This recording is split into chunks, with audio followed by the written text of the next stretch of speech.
السلام علیکم ورحمۃ اللہ وبرکاتہ۔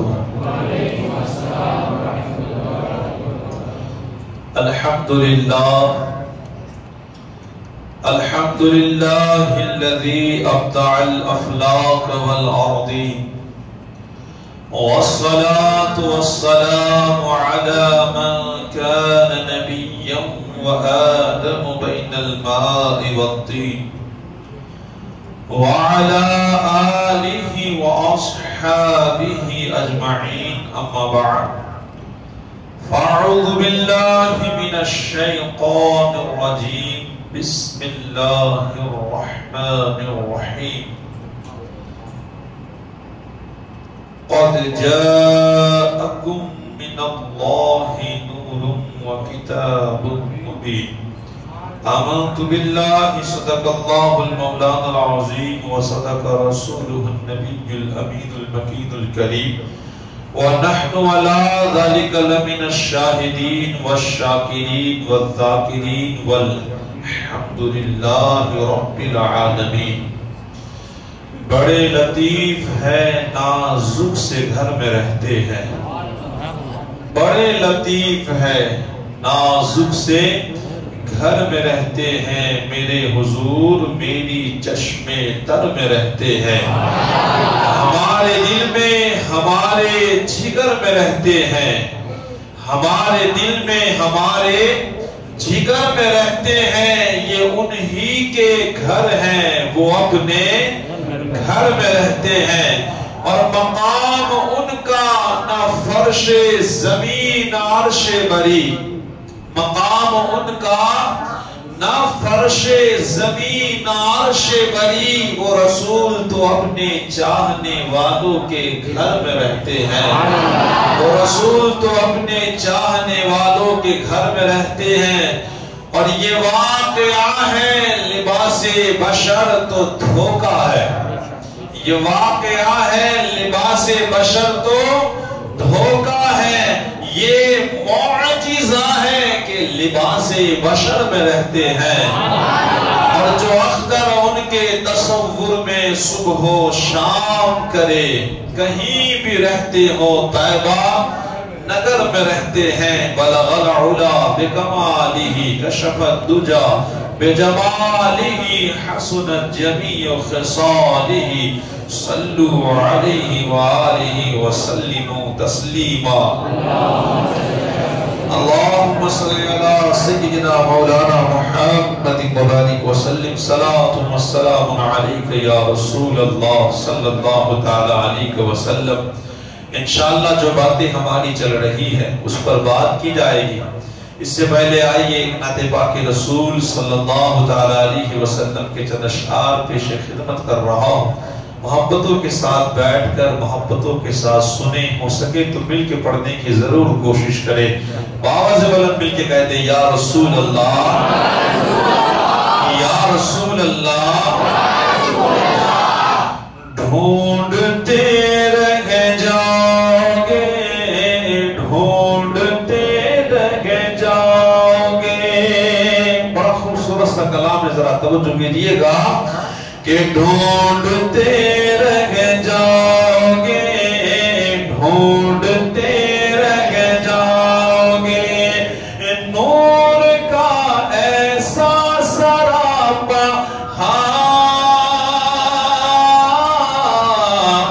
ڈھونڈتے رہ جاؤ گے، ڈھونڈتے رہ جاؤ گے، ہاں ڈھونڈتے ڈھونڈتے رہ جاؤ گے، سایہ میرے مصطفیٰ کا ڈھونڈتے رہ جاؤ گے، ڈھونڈتے رہ جاؤ گے، ہاں ڈھونڈتے رہ جاؤ گے، ڈھونڈتے رہ جاؤ گے،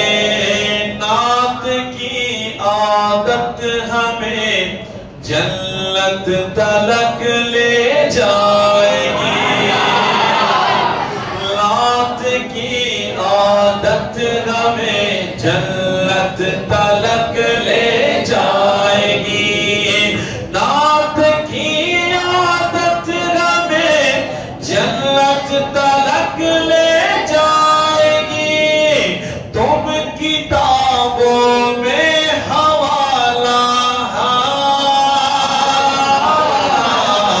ڈھونڈتے رہ جاؤ گے، ڈھونڈتے رہ جاؤ گے، ڈھونڈتے رہ جاؤ گے، ڈھونڈتے رہ جاؤ گے، شامیانہ محمد حشر میں دے گا بنا، شامیانہ محمد حشر میں دے گا بنا، شامیانہ محمد حشر میں دے گا بنا، منکروں اس دن بھی سایہ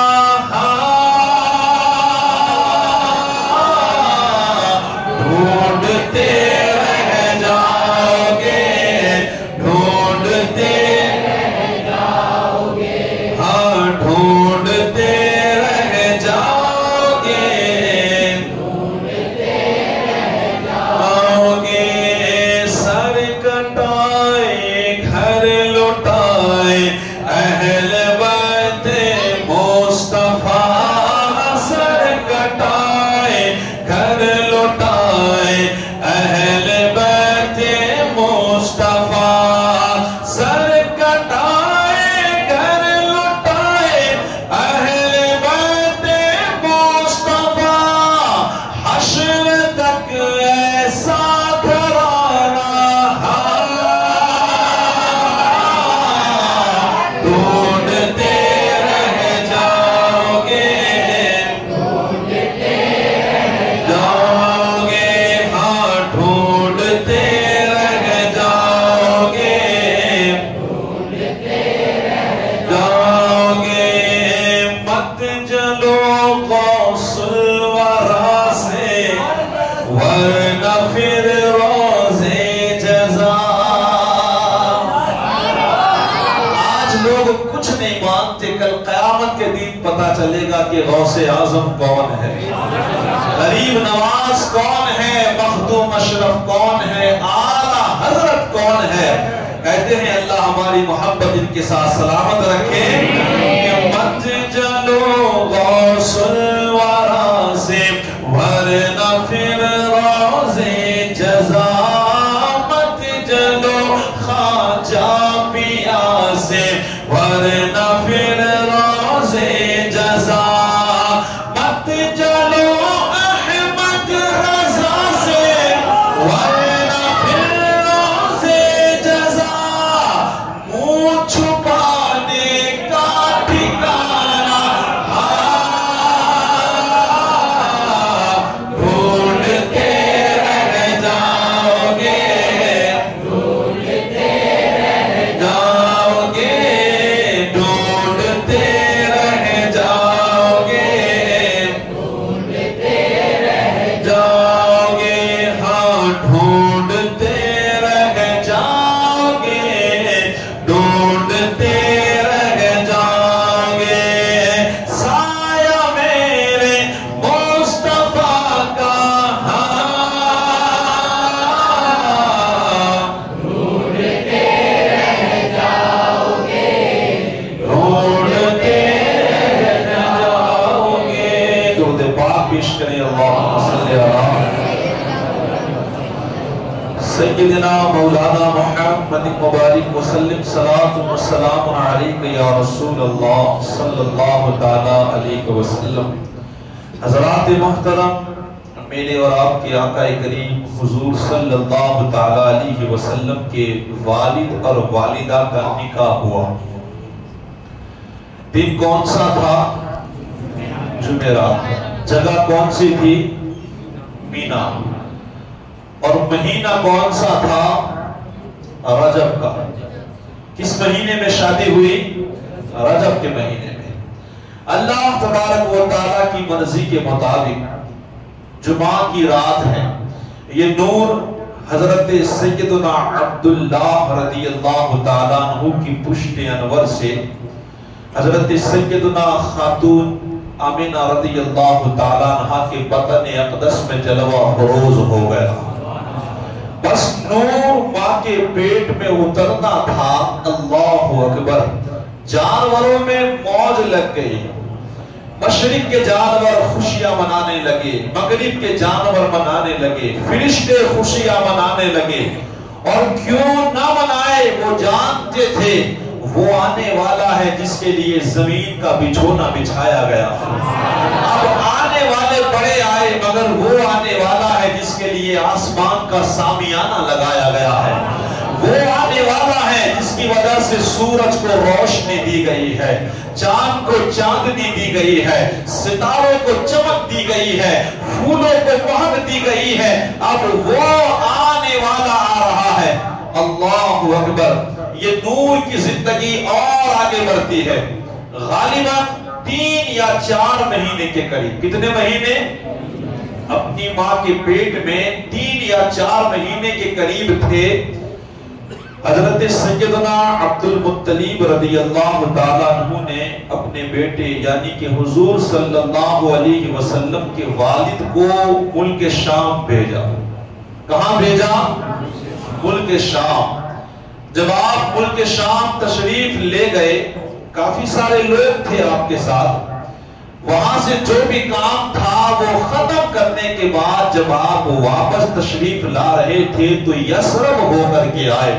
اسے آج مدینۃ المنورہ ہم کہتے ہیں. تو جب مدینۃ المنورہ آئے تو آپ بیمار ہو گئے. آپ کیا ہوئے؟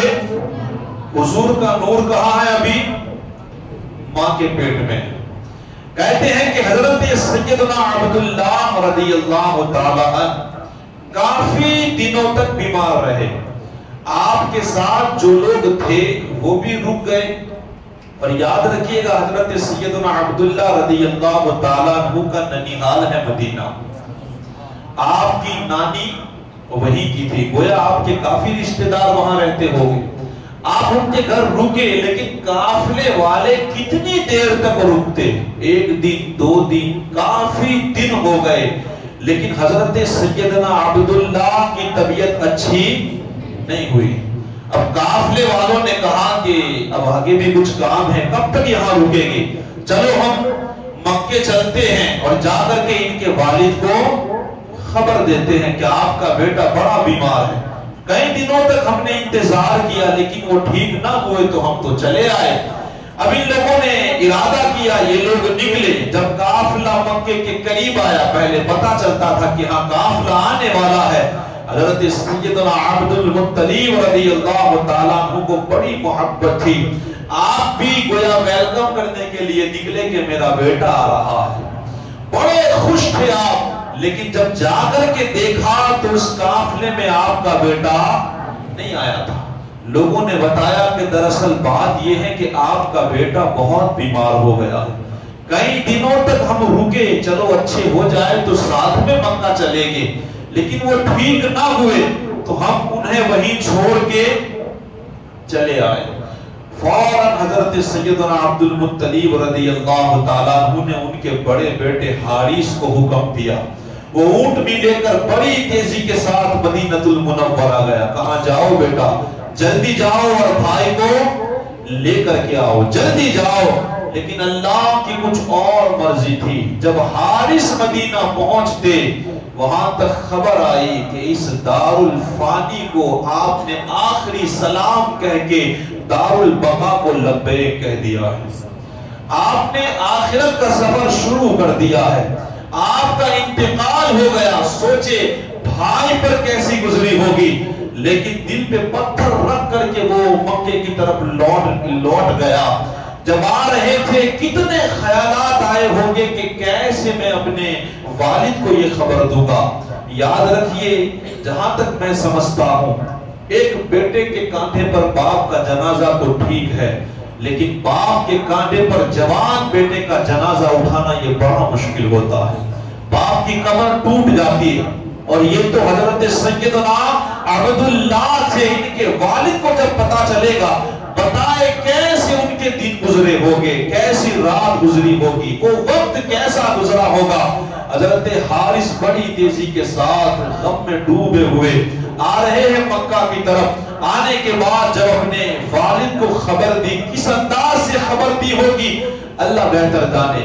کبھی کبھی ہوتا ہے نا، گھر میں ایسے حالات ہوتے ہیں تو ہم لوگ ڈائریکٹ نہیں کہتے، ڈر محسوس ہوتا ہے کہیں ایسا نہ ہو کہ اس کی جان نکل جائے۔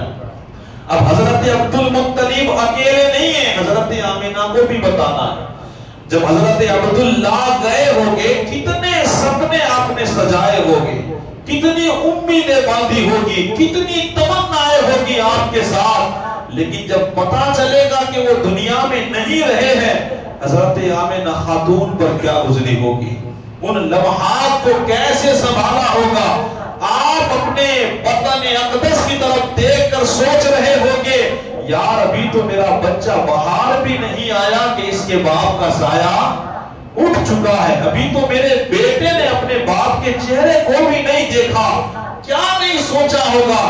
آخر کار وہی ہونا تھا جو اللہ کی مرضی تھی۔ حضرت سیدنا عبد المطلب کو بتایا گیا، اس کے بعد حضرت سیدنا آمنہ خاتون رضی اللہ تعالیٰ عنہا کو بتایا گیا۔ اللہ اکبر! لیکن آپ غور کریں، اس وقت کون نہیں رویا ہوگا جب یہ نور صرف ماں کے بطن اقدس میں آیا؟ درختوں نے، پتھروں نے، جانوروں نے، فرشتوں نے خوشیاں منائی۔ جب ان کو پتا چلا ہوگا کہ ان کے والد دنیا میں نہیں رہے ہوں گے، ہر چیز غم میں ڈوب گئی ہوگی۔ فرشتوں نے اللہ سے کہا کہ اے اللہ، یہ کیا ہو گیا؟ یہ تو وہ بندہ ہے جس کے لیے تو نے پوری کائنات کو سجایا ہے، اسے کم سے کم کچھ دن تک اپنے باپ کی گود تو مل جاتی، ان کا پیار مل جاتا۔ فرشتوں نے کہا اے اللہ، تیرا مقبول بندہ یتیم ہو گیا ہے۔ اللہ نے جب یہ سنا تو خدا نے کہا ہے فرشتوں یاد رکھنا، جو میں جانتا ہوں وہ تم نہیں جانتے، اور میرے محبوب نبی کا میں خود حامی و ناصر ہوں۔ اللہ جس کا حامی و ناصر ہو، اس کی کیا بات میں سناؤں؟ اللہ نے خود کہا میں خود حامی و ناصر ہوں۔ لیکن یہاں ٹھہر کر کے ہمیں تھوڑا سوچنا چاہیے۔ سرکار دو عالم کا مقام تو اتنا بڑا ہے کہ اللہ کے بعد سب سے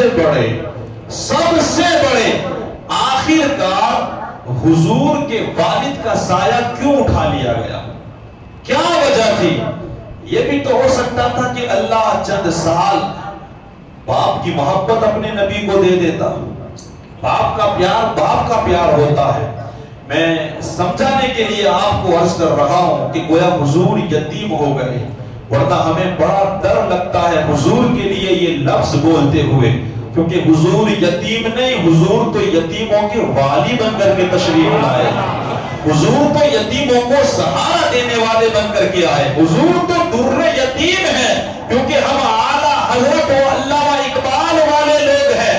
ہم چھوٹے موٹے الفاظ وہ جو بے ادبی لائق ہوتے ہیں حضور کی شان میں بولنے سے ڈرتے ہیں۔ اعلیٰ حضرت کی بارگاہ میں جب ایک شعر گیا نا، کسی نے لکھا تھا کہ شان یوسفی گھٹی تو اس در پہ آ کر کے گھٹی۔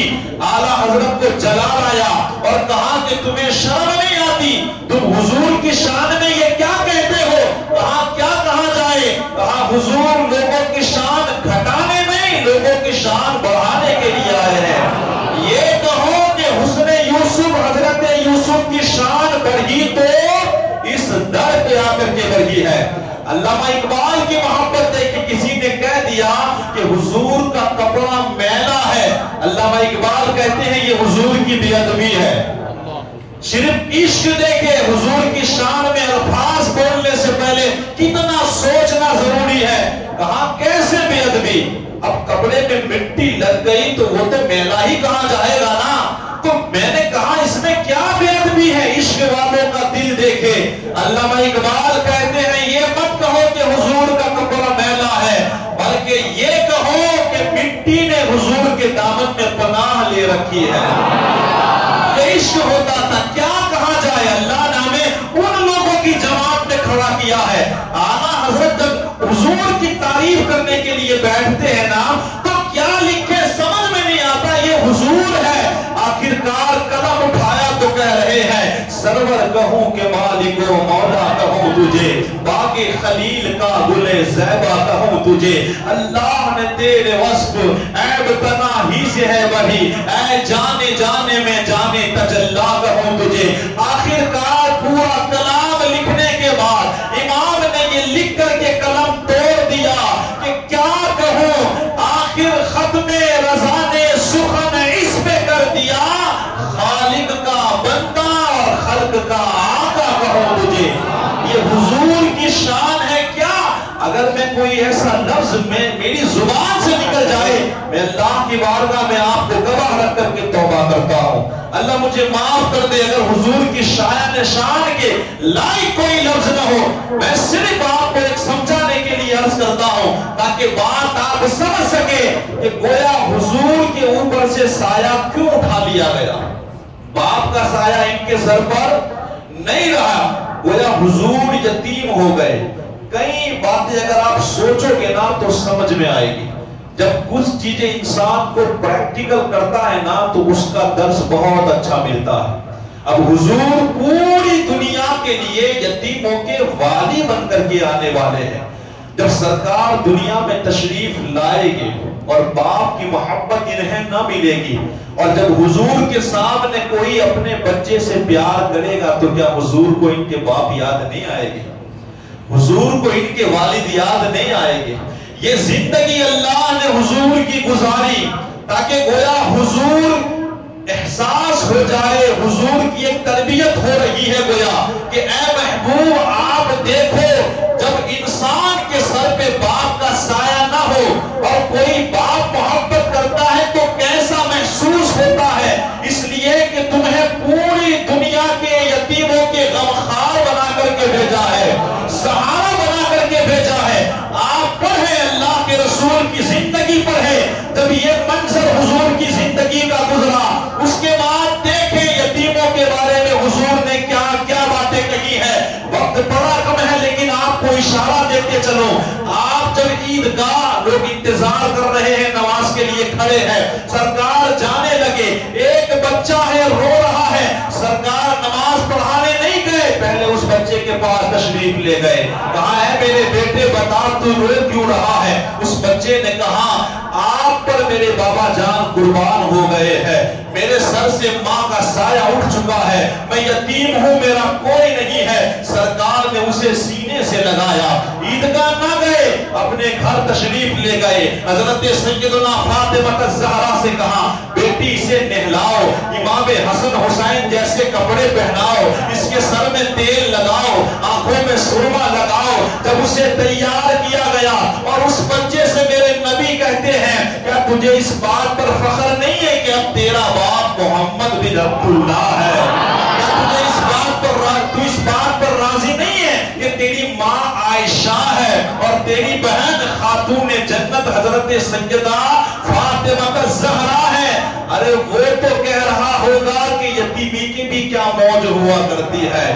یتیموں کے بارے میں دیکھیں سرکار نے کیا، اگر کوئی یتیم بچہ کھڑا ہے نا، اللہ کے رسول تعلیم دے رہے ہیں اپنے بچے سے پیار نہ کرو، اپنے بچے سے محبت نہ کرو۔ کیوں نہ کرو؟ اگر چند بچے کھیل بھی رہے ہیں نا تو ہمارے رسول کی تعلیم یہ ہے کہ بیٹا کہہ کے نہیں بلانا ہے، اس کا نام لو، کہا یا رسول اللہ ہمارا بیٹا ہے۔ آقا فرماتے کہ اگر تم نے تڑپ کے کہا کہ تمہارا بیٹا، تو کہیں ایسا نہ ہو کہ تم اسے گلے لگاؤ، پیار کرو، اگر کوئی یتیم بچہ ہوگا تو اسے اس کا باپ یاد آ جائے گا، اس کا دل تڑپے گا۔ میرے نبی نے کیسی تعلیم دی، آقا فرماتے ہیں اگر کوئی بیوہ عورت ہے نا تو وہاں اپنی عورت کے ساتھ محبت بھری باتیں نہ کیا کرو۔ کاش ایک مسلمان اسلام کو سمجھتا، ہم کہاں اسلام سمجھے ہیں؟ اگر اسلام سمجھتے نا تو شادی کے دن یہ جو دہیج کا سامان باہر لگا کر تماشا کیا جاتا ہے یہ کبھی نہیں ہوتا۔ بتائے کیا کبھی انسان کسی شادی میں نے نہیں دیکھا کہ سامان نہ لگایا گیا ہو؟ منڈپ میں وہاں پلنگ ہے، تجوری ہے، سارا سامان، مجھے کوئی بتائے گا، کوئی سمجھائے گا کہ اس کو لگانے کی کیا فضیلت ہے؟ کیا کبھی خیال کرتا ہے ہو سکتا ہے وہاں کوئی غریب بیٹی آئی جس کے سر پہ باپ کا سایہ نہیں ہے، وہ سارا سامان دیکھے گی، کیا اسے اس کا باپ نہیں یاد آئے گا کہ میرا باپ ہوتا تو مجھے بھی اس طرح سامان دیتا؟ ہو سکتا ہے کسی غریب بیٹی کی شادی ہو گئی ہو اور کسی کی ساس جو بڑی خطرناک ہو وہ لے کر آئی ہو اور بڑا سامان دیکھ کر کے اس کو ہاتھ مار کے یہ کہے دیکھ اس کے باپ نے کتنا دیا ہے، تیرے باپ نے تو کچھ نہیں دیا ہے۔ یہ بھی تو ہو سکتا ہے نا، آپ کے گھر آپ کی بیٹی کو ہی دینا ہے نا، تو پلنگ ڈائریکٹ آپ اپنے بیٹی کے سسرال میں کیوں نہیں بھیج دیتے؟ وہ تجوری وہ سامان ٹیمپا بھر کے آپ اپنی بیٹی کے ہی گھر بھیج دو نا، یہاں لانے کی کیا ضرورت ہے؟ لا کر کے دکھانے کی کیا ضرورت ہے؟ میرے آقا کی تعلیم بڑے سی، حضور فرماتے کیلا کھاؤ چھیلکا باہر نہ پھینکو، کیا نہ پھینکو؟ کتنی بڑی بات ہے۔ کہا یا رسول اللہ کیوں؟ ہو سکتا ہے کہ پڑوسی کے پاس پیسے نہ ہو، اس کے بچے دیکھے تو کہیں اس کے کھانے کا من نہ کر جائے۔ حضور تو فرماتے ہیں اگر تم سالن اچھا بناؤ نا تو خوشبوئیں زیادہ نہ ڈالو، اگر ڈالنا ہے نا وہ خوشبو بغل میں جائے گی تو پھر تھوڑا پانی ڈالو اور تھوڑا اس کے گھر بھی بھیج دیا کرو۔ کتنا خیال کیا ہے۔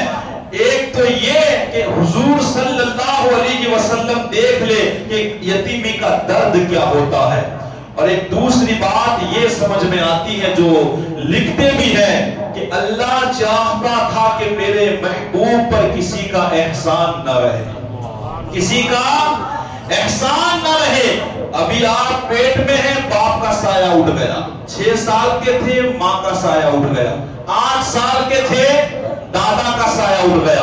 حضور پر کسی کا احسان نہیں، بلکہ میں تو یہ کہتا ہوں کہ جن جن لوگوں نے حضور کو پالا ہے نا، چاہے وہ حضرت آمینہ ہو، حضرت حلیمہ ہو، ابو طالب ہو، عبد المطلب ہو، انہوں نے حضور کو نہیں پالا۔ وقت آئے گا تو میں بتاؤں گا حقیقت میں حضور نے ان کو پالا ہے، حضور نے ان کو پالا ہے۔ ان پر حضور کے احسانات نہیں، حضور پر ان کے احسانات ہیں۔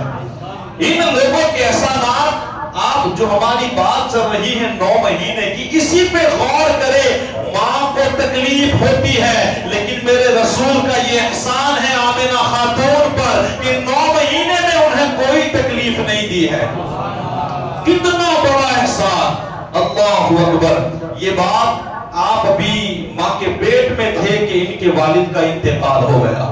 یہ نور کی زندگی اور آگے بڑھتی ہے، بڑھتے بڑھتے سمجھ لو کہ 8واں مہینہ چل رہا تھا۔ کون سا مہینہ؟ 8واں مہینہ۔ ایک واقعہ تو یہ میں نے سنایا، ایک اور واقعہ پیش آیا، اور وہ کیا تھا کہ ایک بڑا ظالم بادشاہ تھا ابرہا۔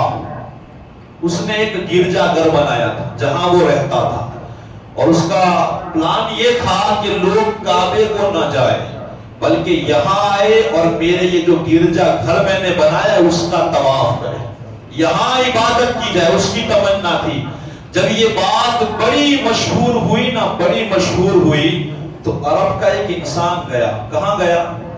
وہ گرجا گھر کے پاس، اور جانے کے بعد لیٹرین کی، ٹوائلٹ کیا، اور وہ ٹوائلٹ اس گرجا گھر پہ لگا دیا۔ اب بتاؤ ایسا کوئی کام کرے گا تو بادشاہ کو کتنا غصہ آئے گا۔ جب اس نے دیکھا کہ کسی نے اتنا گندا کام کیا، وہ سمجھ گیا کہ یہ عرب والوں میں سے کوئی ہے۔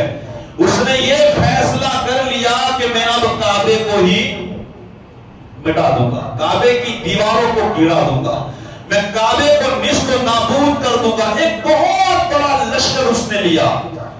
اللہ کے پیارے رسول صلی اللہ علیہ وسلم ابھی کہا ہے اونچی آواز، اور کون سا مہینہ چل رہا ہے؟ 8واں۔ 2 روایتیں ملتی ہیں، ایک یہ کہ یہ واقعہ حضور کی پیدائش سے 50 دن پہلے ہوا، اور ایک جگہ لکھا ہے کہ یہ واقعہ حضور کی پیدائش سے 55 دن پہلے ہوا۔ زیادہ فرق نہیں، مطلب مہینہ تو 8واں ہی تھا، کیونکہ کتابوں میں لکھا ہے حضور ماں کے پیٹ میں پورے 9 مہینہ رہے ہیں۔ کتنے مہینہ؟ 9 مہینہ۔ تو ابرہا بڑے غصے میں ایک بہت بڑا لشکر لے کر آگے بڑھا، بہت بڑا لشکر، ہاتھی لے کر کے آیا بڑا بڑا۔ ایک تو سفید ہاتھی تھا، اس کا نام تھا محمود، بہت بڑے۔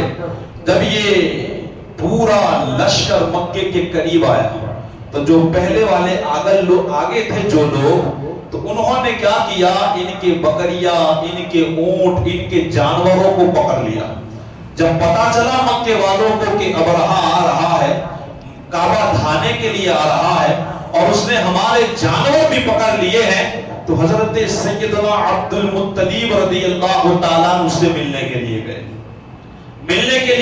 جا کر کے بات کہی، کہا کہ جب جیسے ہی آپ گئے نا، آپ کی پیشانی میں گویا نور محمدی کا وہ فیض مل چکا تھا، اتنے خوبصورت تھے کہ وہ فوراً کھڑے ہو کر کے تعظیم کرنے لگا۔ اور آپ جب اس کے قریب گئے، کہا کس بات سے آئے ہو؟ حضرت عبد المطلب نے کہا کہ تیرے سپاہیوں نے ہمارے جانوروں کو پکڑ لیا اور اس میں میرے 200 اونٹ ہیں، آپ ہمیں وہ جانور دے دیں۔ ابرہہ کہنے لگا تمہیں معلوم ہے میں کس لیے آیا ہوں؟ کہا ہاں معلوم ہے کہ تم کعبہ ڈھانے کے لیے آئے ہو۔ تو عبد المطلب سے وہ کہنے لگا کہ تم اس کے بارے میں کچھ بات نہیں کرو گے؟ کہا نہیں، میرا مال مجھے دے دے، وہ خدا کا گھر ہے وہ جانے، وہ خدا کا گھر وہ جانے، تو جانے، جو میرا مال ہے تو مجھے لوٹا دے۔ اللہ اکبر، آپ نے ان کا مال لوٹا دیا۔ اس کے بعد جب یہ تیاری کرنے لگا، محمود ہاتھی کو اٹھانے لگا، وہ اٹھنے کو تیار نہ ہوا، تینوں دشا کی طرف وہ جانے کو تیار تھا، ادھر جائے تو چلتا، ادھر جائے تو چلتا، پیچھے جانے کو تیار، لیکن آگے بڑھنے کو تیار وہ تھا ہی نہیں۔ جب یہ منظر دیکھا، وہ اٹھ نہیں رہا تھا، اللہ کا کرنا۔ حضرت عبد المطلب جب وہاں سے نکلے تو لوگوں کو بتایا تم پہاڑوں میں چلے جاؤ، اپنے گھروں سے نکل جاؤ۔ پھر چند لوگوں کو لے جا کر کعبے کا غلاف پکڑ کے آپ نے دعا کی، اللہ سے کہا مالک میرے پاس اتنی طاقت نہیں ہے کہ میں اس کا مقابلہ کر سکوں، مگر تیری تو بڑی شان ہے، تو بڑا قادر ہے، تو بڑی طاقت والا ہے، یا اللہ ہر کوئی اپنے گھر کی حفاظت کرتا ہے، آج تو اپنے گھر کی حفاظت کر دے، اے اللہ تو اپنے گھر کی حفاظت فرما۔ جب آپ وہاں سے نکلے، یہ لوگ آگے بڑھنے ہی والے تھے کہ اچانک سمندر کی طرف سے ابابیل کا لشکر آیا، اچانک لشکر آیا، اور ان کی چانچ میں ان کے دونوں پنجوں میں کنکریاں تھی۔ جانتے ہو کتنی بڑی تھی؟ آپ مسور کا دانہ دیکھا ہے کتنا چھوٹا ہوتا ہے، مسور کے دانے کے برابر وہ پنجوں میں اور چانچ میں کنکریاں لے کے آئی، اور اس پر نام لکھا ہوا تھا۔ ان ابابیلوں کو یہ بھی معلوم تھا کہ مجھے کس پہ پھینکنا ہے، وہ ایسا لگ رہا تھا باقاعدہ تیاری کے ساتھ اللہ نے بھیجا ہے۔ لکھا ہے کہ جس پر کنکری پڑتی یوں سمجھو کہ اس کا بھوسا ہو جاتا، سارے اعضاء کے ٹکڑے ہو جاتے، سر پہ گرتا تو سرین سے نکل جاتا، ہاتھی پر بیٹھا ہوتا تو ہاتھی کے آر پار ہو جاتا۔ یہ پہلا وہ ہوائی حملہ تھا جو اللہ نے ابرہہ پر کیا تھا۔ یہ پورا حملہ ہوا، سارے نیست و نابود ہوئے، مگر سرکار عالم دو عالم صلی اللہ علیہ وسلم، اللہ نے تو کعبے کی حفاظت فرما لی، مگر آپ ذرا توجہ کیجئے گا، حضور دنیا میں تشریف لائے، لانے کے بعد 40 سال کی زندگی گزری، اور جب قرآن نازل ہونے لگا تو 23 سال کے اندر اللہ نے اس واقعے کو حضور کو یاد کرایا۔ بولے نا آپ یار، آپ بات تو سمجھ رہے ہو نا؟ اللہ نے اس واقعے کو یاد کرایا۔ اللہ فرماتا ہے بسم اللہ الرحمن الرحیم، أَلَمْ تَرَ كَيْفَ فَعَلَ رَبُّكَ بِأَصْحَابِ الْفِيلِ أَلَمْ يَجْعَلْ كَيْدَهُمْ فِي تَضْلِيلٍ وَأَرْسَلَ عَلَيْهِمْ طَيْرًا أَبَابِيلَ تَرْمِيهِمْ بِحِجَارَةٍ مِّن سِجِّيلٍ فَجَعَلَهُمْ كَعَصْفٍ مَّأْكُولٍ۔ ذرا ترجمہ دیکھیے گا، اللہ فرماتا ہے اے محبوب کیا تم نے نہ دیکھا کہ تمہارے رب نے ان ہاتھی والوں کا کیا حال کیا؟ کیا ان کا داؤ تباہی میں نہ ڈالا اور ان پر پرندوں کی ٹکڑیاں بھیجی کہ انہیں کنکر کے پتھروں سے مارے تو انہیں کر ڈالا جیسے کھائی کھیتی کا بھوسا۔